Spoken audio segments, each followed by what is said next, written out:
Hello everyone!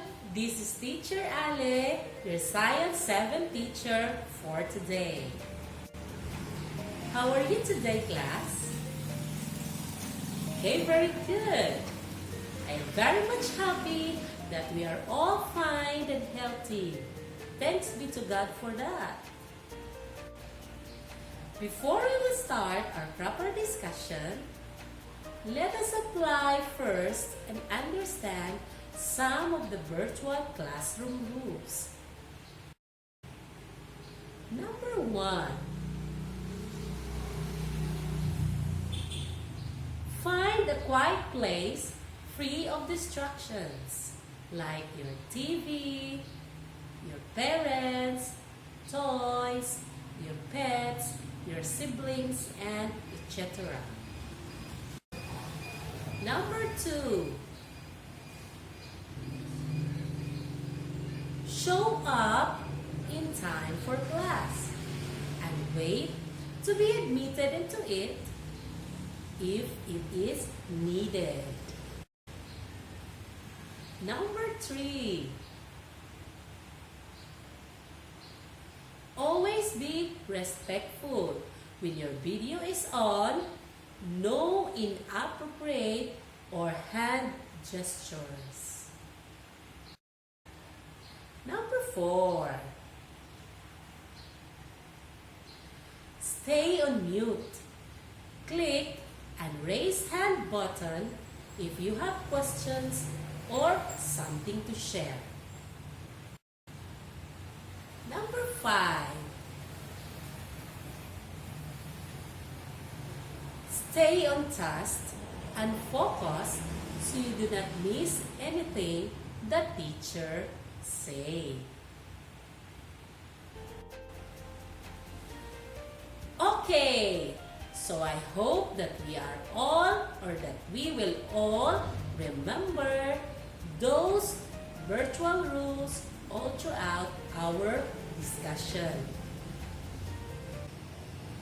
So before we will start formally our lesson, let us have first our review. So, let us read everybody the directions. Directions. Identify whether the given picture is a scalar quantity or a vector quantity. You are only given 5 seconds to answer each question. Again, when we say scalar quantity, what is it? Yes, correct. It means that it has a magnitude only, a number plus a unit in it. But if we say vector quantity, yes, it has a magnitude plus the direction. Very good. So, let us start. Number 1. 50 kilometers per hour.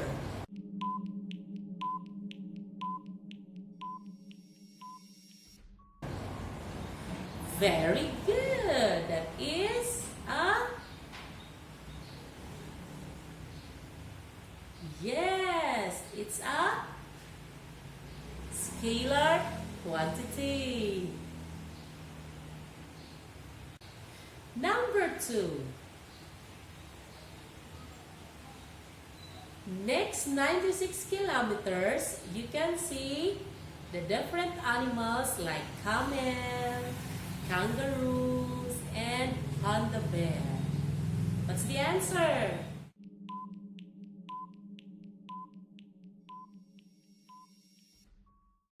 Yes, correct. Still, scalar quantity. Number 3.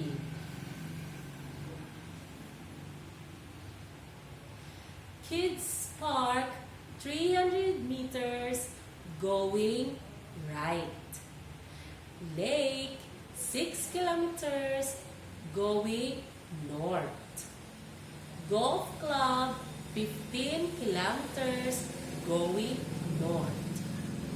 So what's the answer?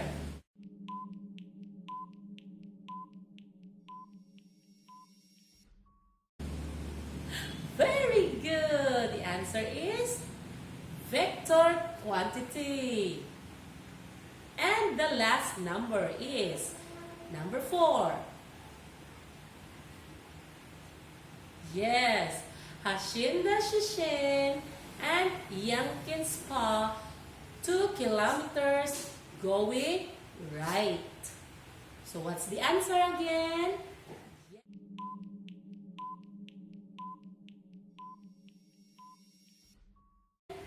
Yes, correct. It's a vector quantity. You've got it right. Congratulations, everyone. You got a perfect score. 4/4. Thank you for your participation.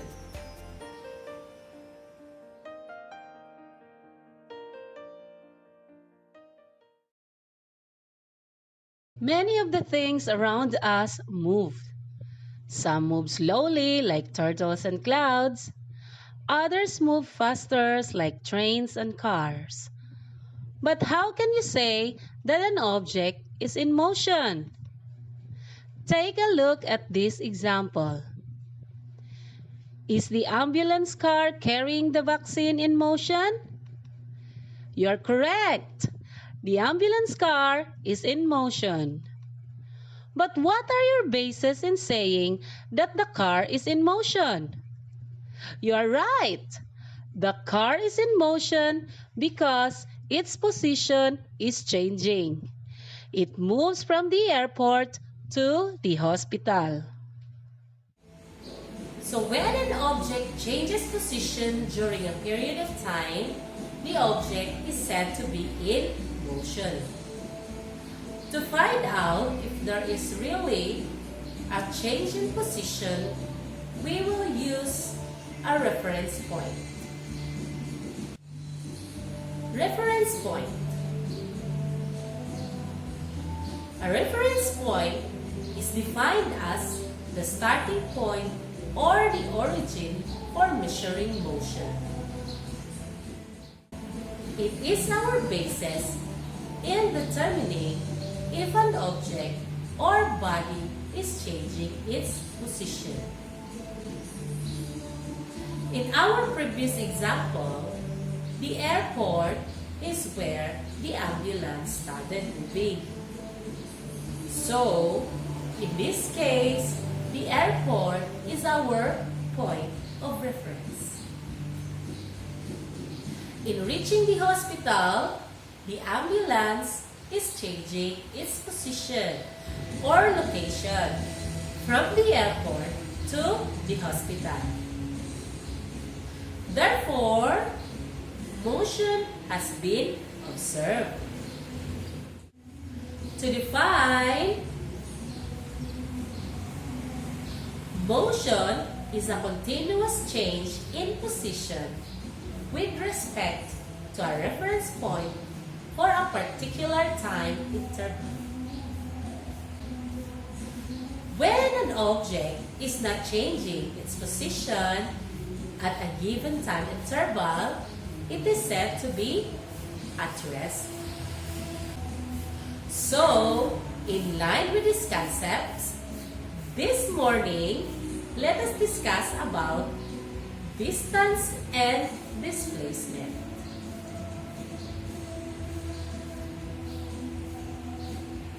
But first, let us identify the learning objectives about this lesson. Number 1 objective. Describe what is distance and displacement. Number 2 objective. Sketch the difference between distance and displacement. And the last objective, Number 3. Recognize the importance of the different objects or bodies in motion. So, to continue, we already know that motion is the change in position for a particular time interval. Now let us start describing motion by finding out how far did the object travel after it changed its position. There are two ways to find out how far did the object travel. Number 1, by measuring the total length of the path traveled by an object, which is called the distance. And number 2, by measuring the distance between the initial position and final position of an object, which is called the displacement. Let us first talk about the distance. Look at this example. An ambulance car that carries the COVID-19 vaccines from the airport ran 100 meters to the east for its first destination, which is in the Hospital A. Then, 50 meters to the south, going to the Hospital B. And lastly, another 100 meters to the west, going to the Hospital C. So, from this example, what is the total length traveled by the car? To find this, we just need to add the length traveled by the car from its original position to east, which is 100 meters, from east to south, which is 50 meters, and from south to west, which is 100 meters. So, the total length traveled by the car is 250 meters. In short, when we say distance,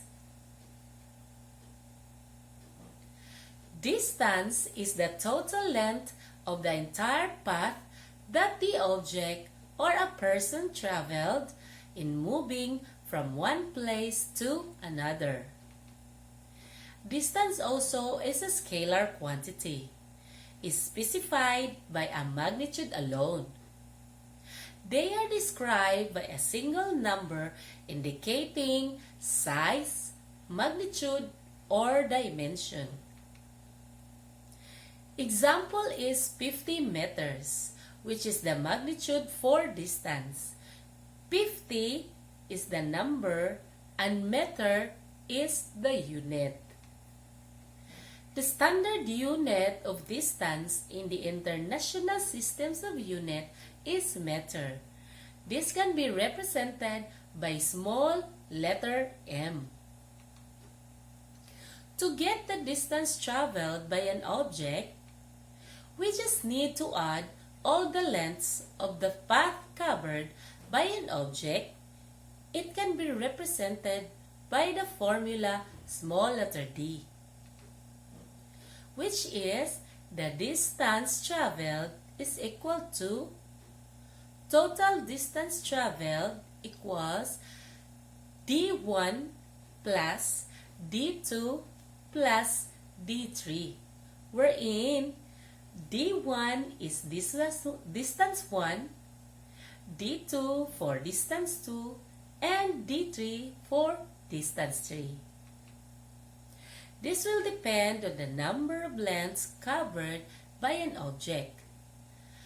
The value for distance is always positive. Let us talk about displacement. Displacement is the shortest distance between the object's initial position and the final position. It is the straight distance from the initial position to the final position. It gives us an idea of how far the body from its starting point and which direction. Displacement is a vector quantity, specified by a magnitude and direction. Example is 50 meters north, which is the value for displacement. 50 meters is the magnitude and north is the direction. Just like distance, the standard unit of displacement in the International Systems of Unit is meter. Let us take another look with our example earlier. The car runs 100 meters to the east, then 50 meters to the south, and another 100 meters to the west. We already know that the distance covered by the car is 250 meters. Let us now find out its displacement. To find this, we just need to measure the distance between the initial position and the final position of an object. Thus, the displacement of the car is 50 meters south. This means that the car is 50 meters away from its starting position to its final position. If we are going to draw a straight line from the initial to the final position, we can say that the direction is going south. We can find the displacement mathematically by finding the difference between the final and initial position of an object. Unlike distance, the value of displacement can be positive, negative, or even zero. Take note that the distance traveled by an object is represented by broken lines, while the displacement is represented by continuous line. Let us find out more about distance versus displacement by looking at the following pictures. Take note that the distance traveled by an object is represented by broken lines, while the displacement is represented by a continuous line. Questions. Number 1. What do you think is the difference between distance and displacement based on the given pictures? You're correct. Displacement always follows a straight line. On the other hand, distance does not always follow a straight line.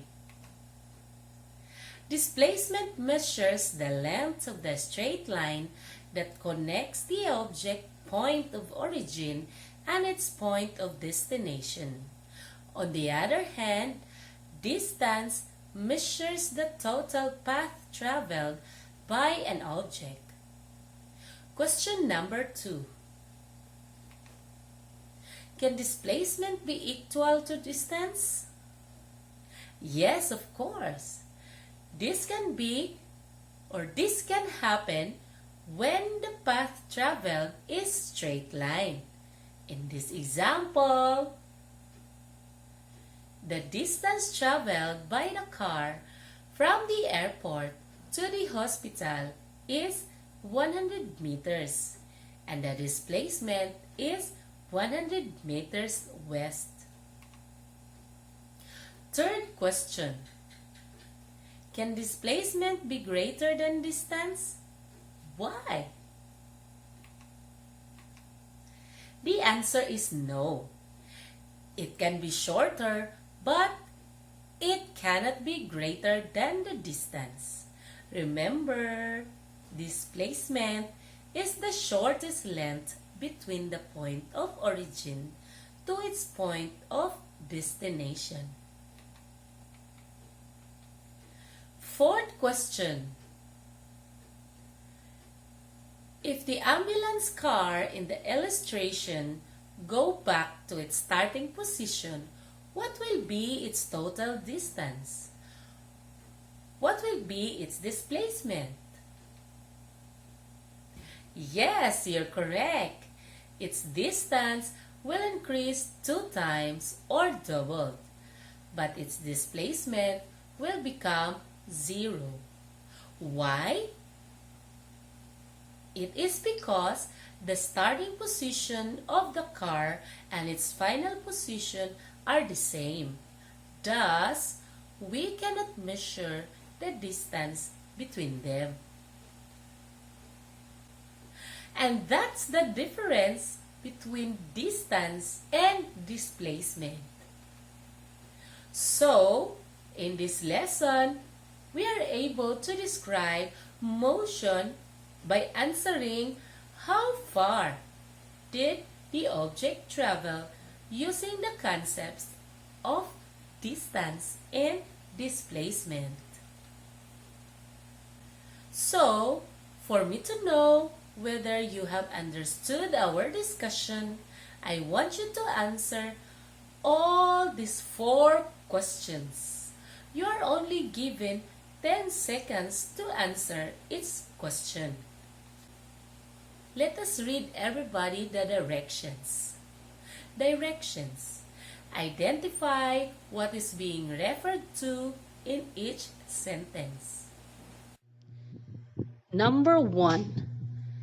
This refers to a continuous change in position with respect to a reference point for a particular time interval.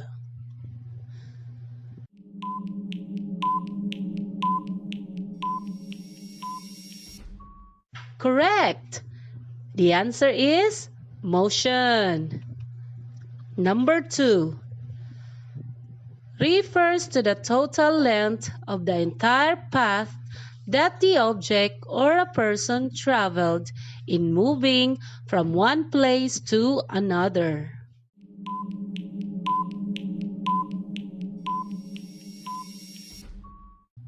You've got it right. The answer is distance. Number 3. It is considered the shortest distance between the object's initial and final position.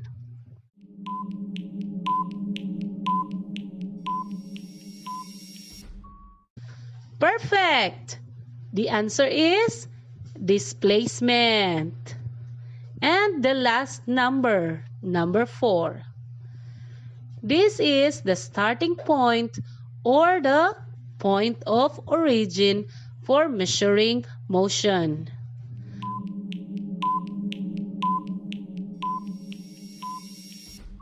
Very good. The answer is reference point. Why is motion important to us living organisms? Motion is the fundamental aspect of life. Motion or movement is more than just exercise and does not necessarily require effort, though it does require action. Movement affects everything from circulation to digestion to metabolism to immunity. With movement, our bodies regulate hormone activity, detoxify, and respire.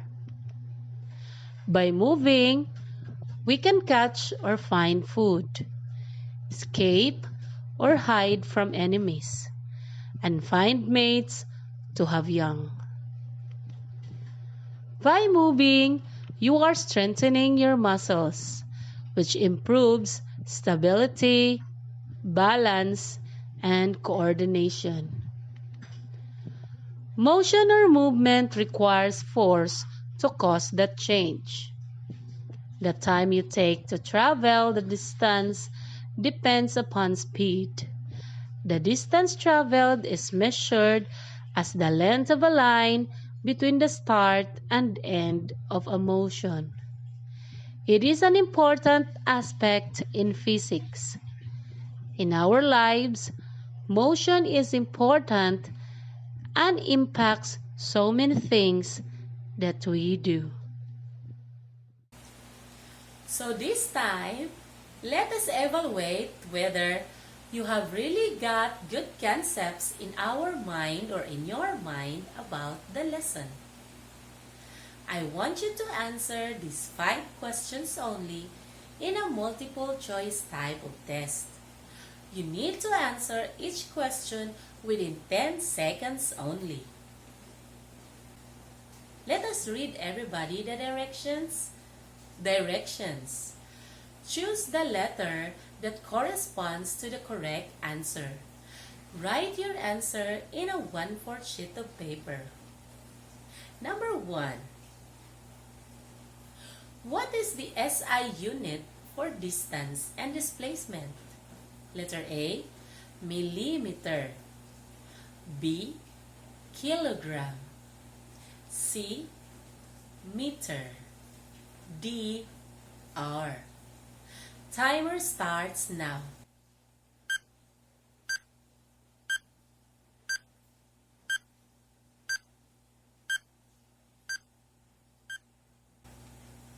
Number 2. What kind of quantity is displacement? Letter A, scalar. B, vector. C, quantity. D, quality. Timer starts now.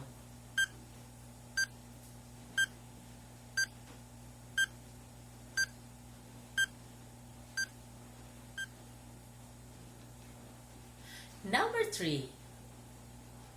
A quantity that does not depend on direction is called A, distance. B, displacement. C, speed. D, acceleration. Timer starts now.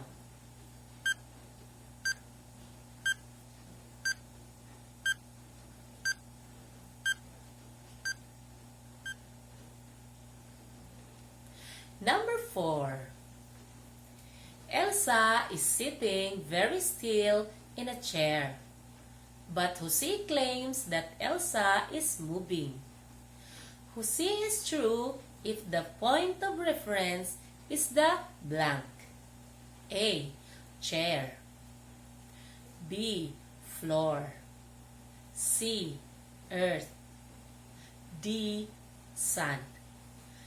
Timer starts now.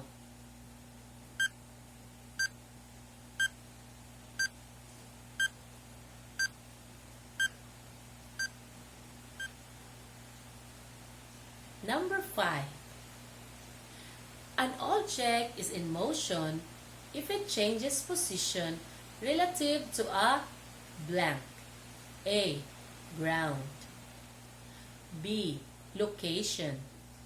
C, destination. D, reference point. Timer starts now.